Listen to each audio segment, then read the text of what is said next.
Hey everyone, I'm Serena and I'm 61 years old. I have been happily married to my husband Phil for 35 wonderful years. We have built a life full of love and it's been a peaceful journey. We did the whole family thing and raised our amazing daughter. And today I want to talk about her, Maria, and her son, aka my grandchild Joe. Let me take you back 2 years.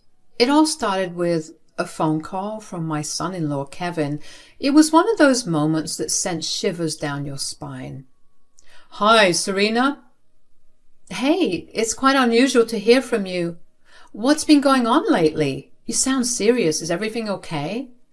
Serena, I might want you to find a comfortable place to sit down because what I'm about to share is heavy, to say the least. Kevin, you're making me nervous. What's happened? Well, today Maria took the car. She wanted to treat herself and Joe with some ice cream.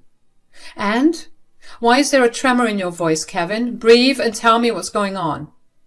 Today, we lost both of them, Maria and Joe. A brutal car accident took them away. I can't fathom what life will be without them, Serena.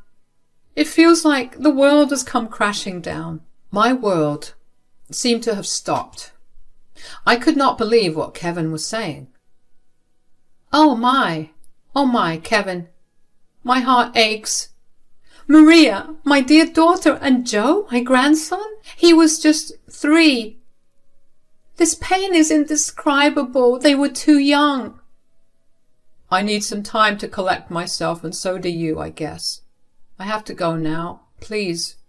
I would appreciate some solitude. Don't rush over right away. I will share the funeral details in a couple of days when I have them sorted. Take care, Kevin. You too, Serena. After that sad call from Kevin, I went to our bedroom where Phil was reading. I shared the heartbreaking news and Phil dropped his book. We hugged and cried. Our daughter Maria and our little grandson Joe were gone in a terrible accident. I wondered, why did this happen? What did they do wrong? For the next few days, Phil and I stayed quiet. We looked at old pictures, remembering the good times. It was tough, because Maria's laughter and Joe's playfulness were no longer with us. We told our family and everyone felt the same, heartbroken. Our relatives tried to comfort us, but nothing could fill the emptiness left by Maria and Joe. We waited for Kevin's call, thinking about how hard it must be for him to lose his wife and son at the same time. Kevin was always quiet but strong for Maria. Now he was alone, facing unimaginable sadness.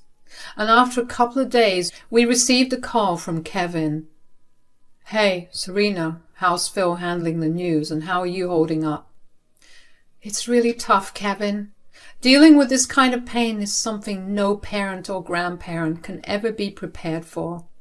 Imagining your struggle losing Maria and Joe at the same time is just heart-wrenching.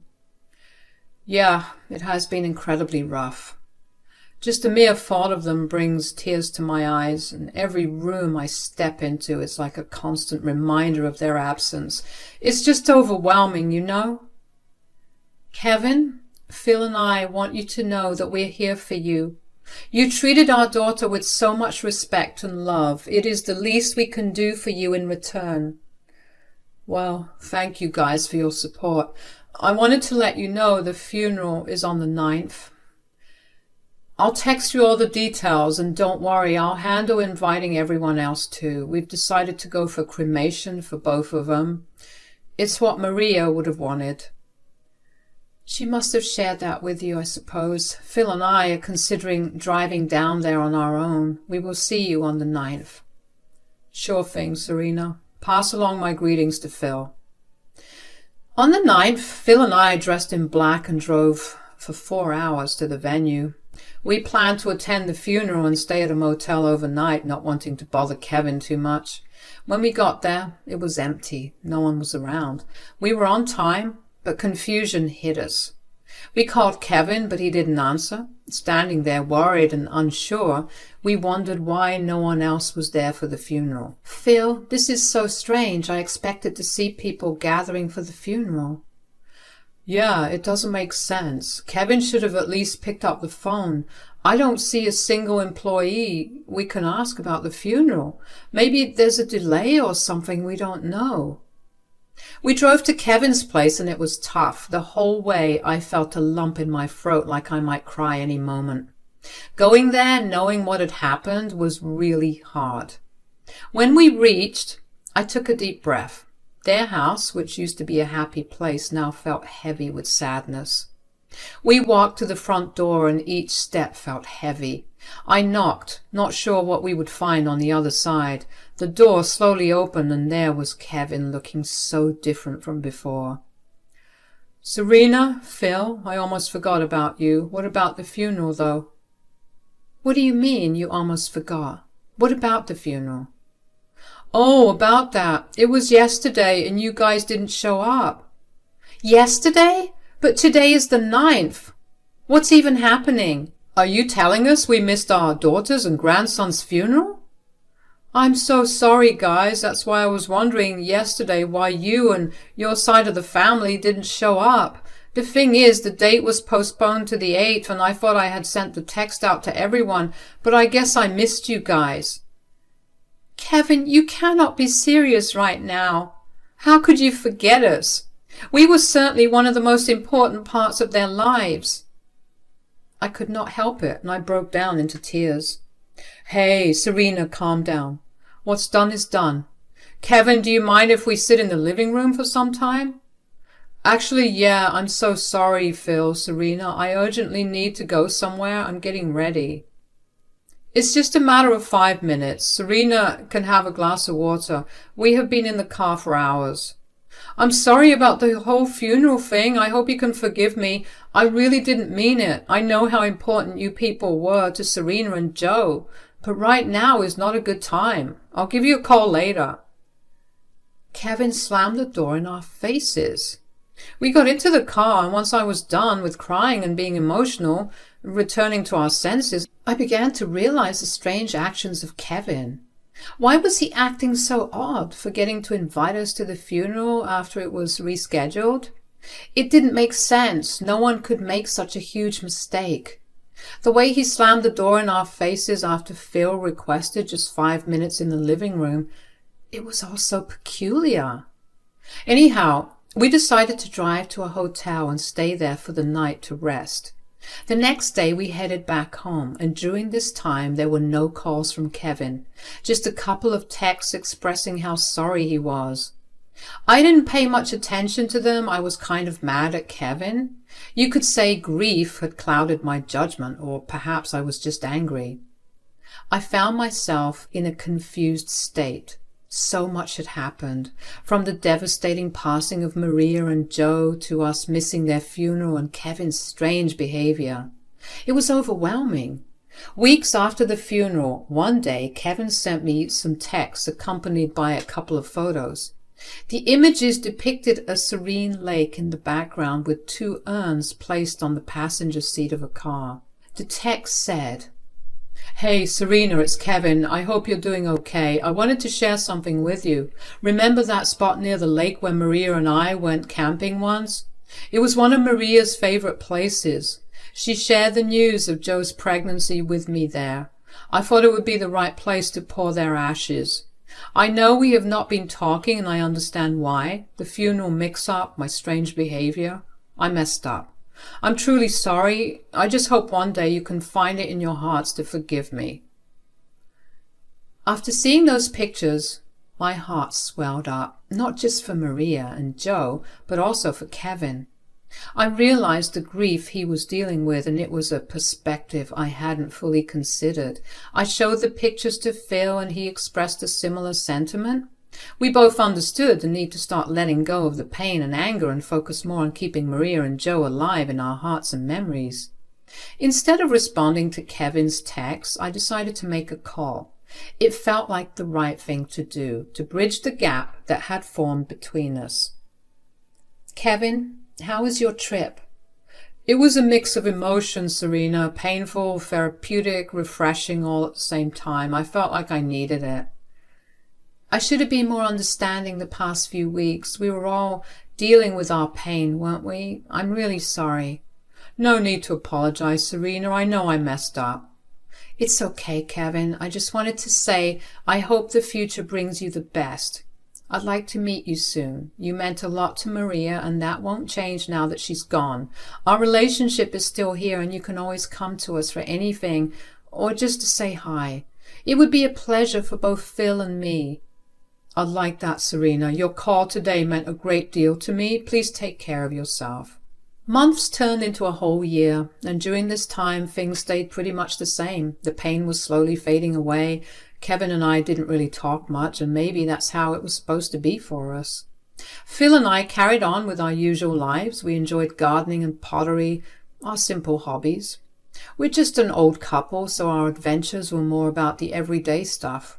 We had to keep moving forward. Our home was filled with memories and the pictures on the walls telling stories of a life well lived, of love that stayed strong even when we faced loss.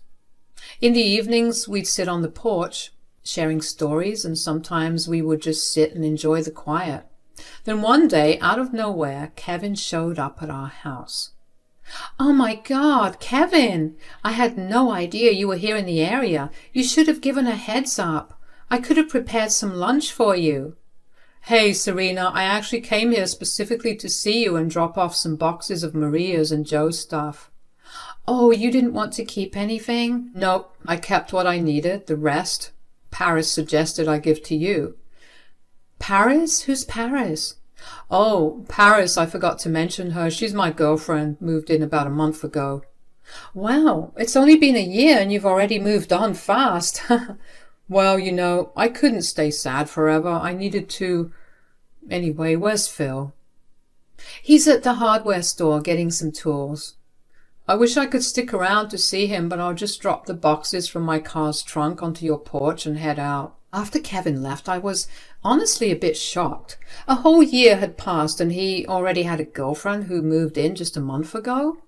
Well, people move at their own pace, I thought. Maybe Kevin was someone who liked to move fast in relationships. Despite the surprise, I was genuinely happy that he had found someone else to love, and I wished the best for him. As another year rolled by, a few months back, something significant happened, and that marked the beginning of the real and disgusting secret unfolding. One day I found myself at the grocery store on a solo mission to pick up a few things because some friends were coming over for dinner. Meanwhile, Phil was at home weaving his magic with his renowned apple pie, the talk of the town. As I wandered through the aisles, scouting for snacks before dinner, my attention was drawn to a little boy around 6 or 7 years old. He resembled someone quite a bit, but I couldn't quite get a clear view of his face. Not wanting to be a creep, I discreetly moved a bit closer, pretending to peruse the items on the shelves. The little boy was accompanied by his parents, and as soon as I saw his face, a wave of emotion swept over me. It reminded me of Joe. Sure, people resemble each other all the time, but there was something about his green eyes, that cute tiny nose, and his brunette hair. It echoed Joe's features so vividly. Call it a sixth sense or whatever you want, but a voice in my head suggested I go over to the parents and say hi to the boy, and so I did. Hey there, little one. You're a cute little button, aren't you? Hi, I'm Serena. Hi, I'm Taylor, and this is Paxton. I'm sorry, do we know you? No, you don't. Nice to meet you guys, though. I approached you because I had a small grandchild like your little one, but he passed away 2 years ago. Seeing your boy reminded me of him. I'm so sorry for your loss. This is Joey. Joey, wow, there's more than just physical resemblance. How old is he? He's 5, about to turn 6 soon. He looks adorable. You guys are lucky. Well, he's our foster kid, and we took him in about a year ago. Oh, is that so? That's... Wow, I can't believe it. Yeah, but he's like one of our own in our hearts. He's in kindergarten right now. We moved to this town a year ago. Oh, one of my friends is a teacher at the school here. Whenever you want to begin with first grade, how about you give me a call? I can help you with the admission. Wow, you're a generous stranger. Yeah, I just like helping people out. You've only been here a year, and me, on the other hand, a whole lifetime. There's only so much an old woman can do. After grabbing the number, I left behind my basket and rushed to my car in the parking lot. As soon as I entered, I took a deep breath. A little boy named Joey was taken into foster care a year ago by his parents, who moved into town with him. I never got to go to the funeral, nor did I see the urns with ashes. I thought I was going crazy, but it started making sense. The boy really looked like Joe, my Joe. I drove back home and walked straight into the kitchen. Phil asked me about the groceries, but instead I spilled out the story of what happened in the grocery store. He thought I was coming up with theories, dismissing it as an unlikely truth. He told me to calm down, attributing it to a huge coincidence, claiming that coincidences happen all the time. Later that night, I couldn't even be mentally present at the dinner with our friends. I thought I was going crazy, but it started making sense. The boy really looked like Joe, my Joe. I drove back home and walked straight into the kitchen, and Phil asked me about the groceries, but instead I spilled out the story of what happened in the grocery store. He thought I was coming up with theories, dismissing it as an unlikely truth. He told me to calm down, attributing it to a huge coincidence, claiming that coincidences happen all the time. Later that night, I couldn't even be mentally present at the dinner with our friends. All I could think about was Joe. A week passed, and no matter how much Phil tried to convince me to let it go and to forget it, I couldn't. I was pretty sure about what I saw, and honestly, I couldn't even trust Kevin anymore. One day, I decided to call Taylor on the number she had given me and asked her to meet me at a cafe. I carried some photos I had of Joe, and we met. Taylor, thanks for meeting me. I need to share something with you. Of course, Serena. What's on your mind? I have been thinking about your son. I saw more than just a resemblance. I saw Joe in him. Take a look at these pictures. Wow, the resemblance is uncanny. This is for sure my Joey, I would say. This is quite something, right? Have you considered the possibility that Joey might be Joe? It's a wild idea, but stranger things have happened. We should take a grandparentage test to be sure. A test? Is that a thing? Yes, it's a DNA test that can determine if there's a grandparent-grandchild relationship. It could provide the answers you're looking for. That might be the solution. I just need to know the truth. I want you to know that no matter what happens, Taylor, whether Joey is Joe or not, I will not take him away from you. I just want to know the truth and expose my son-in-law's secret if there is one. Let's do it, Serena. It might bring some closure and clarity to you. After giving Taylor my sample for the grandparentage test, I kept the whole thing under wraps for a while, even from Phil. I didn't want people to think I was going crazy, not even my own husband. The days that followed were filled with a mix of anticipation and anxiety. 4 days later, a text from Taylor lit up my phone, and I could feel my heart racing as I opened it. The message answered all the questions that had been swirling in my mind. Serena, I have the results. Joey is Joe. Your instincts were right. Oh my God, my baby. I'm so glad he's alive. I knew it in my heart. Your little one is alive after all. Yay. Do you want to come over and visit him? Before that, I need to put a few things into place with my son-in-law. There are some conversations we need to have. Of course, Serena, take your time. When you're ready, we can plan a visit. I'm here to support you through all of this. Thank you, Taylor. This means the world to me.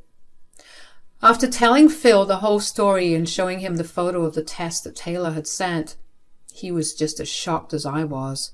Phil apologized for not believing in it at first, but he was genuinely glad that we had found that Joe was still alive.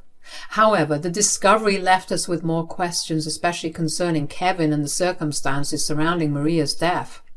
What if Kevin had done something worse to Maria? The uncertainty lingered in our minds, urging us to seek answers face to face. Without wasting any time, we got into our car and drove 4 hours away to see him. The drive was filled with a mix of anticipation and anxiety, wondering what revelations awaited us. When we reached Kevin's place, this time we didn't bother asking for permission to get in. Determined to confront the questions that had been haunting us, I walked into the living room of Kevin's house with Phil by my side. Kevin, where are you? Serena, Phil, what are you two doing at this hour? Paris is upstairs. Please don't cause a scene. Where is Maria, Kevin? We just found out Joe is very much alive, and before more bad thoughts creep into my mind about what you did to Maria, I need answers. How did you get to know? God has his ways. Now tell us, where is Maria? What did you do to my daughter and her son? Okay, Maria, she's dead. The car accident, everything, it was real. The only difference was that Maria was in that car alone that day. She died within minutes of the crash. I didn't know what to do without Maria. I had a 3-year-old, for God's sake. I could not have moved on in life with him. No woman wants a guy with past baggage. I lied to you guys about the funeral and everything. The funeral was supposed to be on the 8th from the very start. So, you faked Joe's death. Not really. You and your side of the family were the only ones who I lied to. The funeral wasn't much of a funeral. It was just me, my parents, a couple of friends who knew that Joe was alive. They were the only people I trusted, and when I told them I wanted to give up on Joe, they supported me. I gave him up for adoption, and I don't know what happened next or where he is now. Joe somehow ended up in foster care, that's what happened. We all heard a stair creak, and there was a woman standing on the stairs with tears in her eyes, which I assumed was Paris. I heard everything, Kevin. Don't come back upstairs until I move out tomorrow. I don't want to hear another word. Babe, please, I can explain. You deserve this, Kevin. You and your disgusting family who supported this. I can't believe it. Don't think I'm letting you off the hook easily. I will be suing you. There is going to be an investigation. I'll go into all the details and get my daughter and my grandson the justice they deserve. I messed up, Serena. I didn't know how to handle everything after Maria's death. I thought I was doing what was best for Joe. What you did is unforgivable, Kevin. You robbed Joe of his family. Of us. What if he ended up somewhere bad? What kind of a dad are you? Please forgive me. I'll make sure you pay for this for the rest of your life. Right now, we're dealing with some legal stuff with Kevin. Our lawyer says he might end up in prison for a few months, and honestly, after what he did, he deserves it. Paris left him because of all the lies, and now Kevin's got a shady record and a tough past he can't run away from. Now Joe, Taylor, and Paxton are taking care of him. They call him Joey. It was a tough decision for us, but we didn't want to take away the love and stability Taylor and Paxton could give him. We still see them every other weekend, and it's a mix of sad and okay feelings. We decided that as Joe gets older, we'll tell him everything. We want him to know about his past and why things happened the way they did. Being open like this is our way of helping Joe understand his story. I'm glad Joe ended up with Taylor and Paxton. He could have seen much worse.